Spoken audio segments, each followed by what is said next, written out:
Voting के जो हमारे नियम है उसके ऊपर ऐसी कोई बात है। हम आज ये प्रण ले यहाँ से कि हम ईमानदारी से चिंतन दिवस के रूप में जो बना रहे हैं ये कार्यक्रम, चिंता करें, चिंतन करें कि हम लोग आज यहाँ से प्रण लेके जाएंगे कि हम जीवन में अच्छे कार्य करेंगे, देश के लिए नए युवाओं को तैयार करने का प्रयास करेंगे। ऐसे हमारे विचार होने चाहिए। सिर्फ चिंतन दिवस मनाना या 22 फरवरी मनाना, कुछ समय के लिए चले जाना, ये कोई कार्यक्रम नहीं हो। हम यहाँ से प्रण लेके जाएं, दृढ़ संकल्पित होके जाएं कि जब भी राष्ट्र को हमारी जरूरत होगी हम तन मन धन से राष्ट्र के लिए खड़े होंगे। आज हम बड़ा नारा लगाते हैं स्वच्छता अभियान, स्वच्छ भारत का, लेकिन आप जाके देखिए, मैं कहीं नाम नहीं लूंगा, आप हॉस्पिटल में चले जाइए, आप कलेक्टर परिसर में चले जाइए, आप तहसील में चले जाइए, कहीं और चले जाइए, आप जहां भी सीढ़ियां उतरती मकानों को देखना एक बार जाके, जहां कहीं स्टाम्प वेंडर बैठे हुए हैं, कहीं दूसरे लोग बैठे हुए, देखना आसपास में वो खा के वहीं थूक रहे हैं और दिन भर वहीं रहते हैं। कोरोना महामारी आने का कारण क्या था कि हम लोग नारा तो लगा देते हैं कि स्वच्छ भारत है ना, हमारा मिशन है, लेकिन अगर हम ही ऐसा करेंगे तो स्वच्छ भारत कैसे होगा। साथियों, हमें ये प्रण लेना होगा कि जो चीज जहां बनी है, जैसी बनी हुई है, उसको हम वैसा ही रखें। ये प्रण हमें आज लेना होगा। ये संकल्पित भाव से हमें एकत्रित होकर इस नियम से कार्य करेंगे तो डेफिनेटली ये जो है हमारा आज चिंतन दिवस मनाना या फाउंडर्स डे मनाना हमारे लिए उचित होगा। आज पूरा विश्व लॉर्ड वेडन पावेल को याद कर रहा है। क्यों याद कर रहा है? क्योंकि उन्होंने ऐसे कोई कर्म किए थे। हमारे अगर कर्म अच्छा होंगे, दुनिया हमें याद करेगी। साथियों, हमारे भारत में भी ऐसे बहुत सारे महापुरुष हुए जिन्होंने हमेशा राष्ट्र निर्माण में अपना योगदान दिया है। मैं इसलिए कह रहा हूं कि आपके अंदर भी कोई न कोई महापुरुष बैठा हुआ है, नहीं आपको पता है नहीं हमें पता है, ये तो समय बताएगा जब हम चले जाएंगे। आज कोई व्यक्ति लंदन का रहने वाला है, लेकिन अगर इंडिया के अंदर अगर उसकी पूजा हो रही है, इसका मतलब क्या है? इसका मतलब कुछ न तो उसने किया होगा। साथियों, आप भी ऐसा प्रण लें और ऐसे व्यक्तित्व के धनी बने कि जब भी कहीं याद करने की बारी आए तो राष्ट्र आपको याद करे। ऐसे ही हमारे Hindustan scout and guide Rajasthan राज्य के प्रेरणा स्रोत परम आदरणीय राज्य सचिव महोदय नरेंद्र जी ओदीचा साहब, जिन्होंने संगठन की नींव रखी जब हम में से कोई नहीं था। ये काफी वर्षों पुरानी बात है, शायद लगभग 2000 के आसपास की या उससे पहले की, जब से सर लगे हुए हैं। 2015 हम सुन रहे हमेशा कि हिंदुस्तान स्काउट गाइड की शुरुआत 2015 में हुई थी, लेकिन विजन किसका था, किसने इसकी प्लानिंग करी?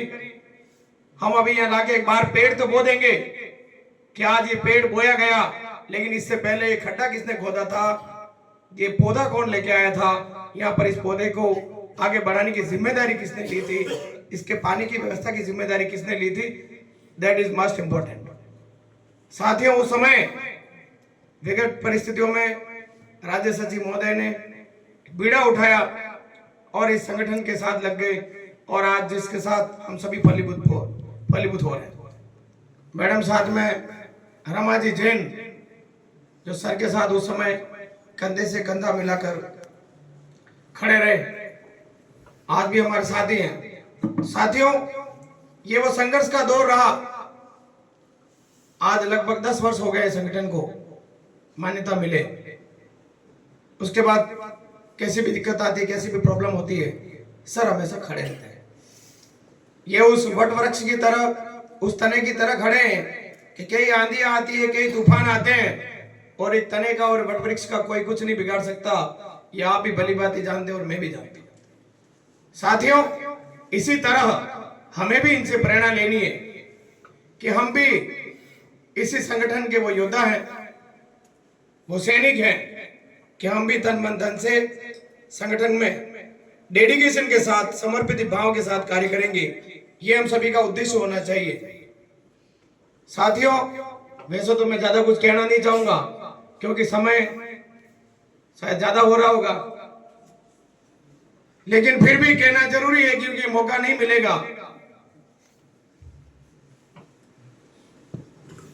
क्योंकि अभी समापन हो जाएगा, थोड़ी देर में हम भी चले जाएंगे, आप भी चले जाओगे।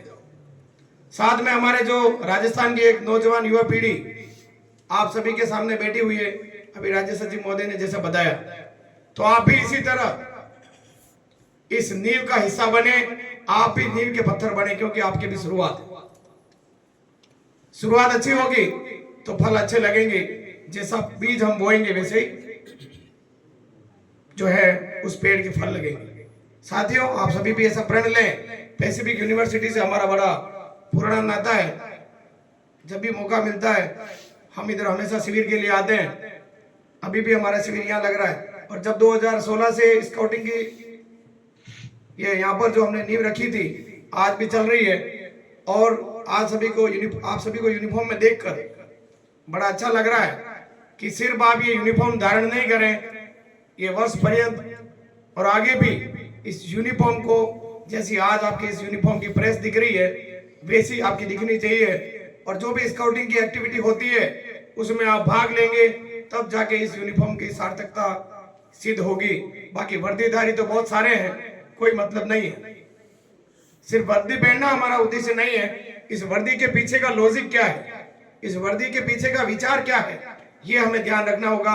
और आज बेडेन पावेल के इस चिंतन दिवस के अवसर पर मैं यही कहना चाहूंगा कि आप लोग आत्मविश्वास के साथ, नेतृत्व के साथ, आप लोग जो है संगठन के साथ तन मन धन से जुड़ेंगे, ऐसी मैं आशा करता हूं। पुनः आप सभी को बधाई, शुभकामनाएं चिंतन दिवस की। जय हिंद, जय भारत, भारत माता की जय, भारत माता की जय। सभी को जय हिंद, और पैसिफिक यूनिवर्सिटी को भी जय हिंद और धन्यवाद, आभार, थैंक यू।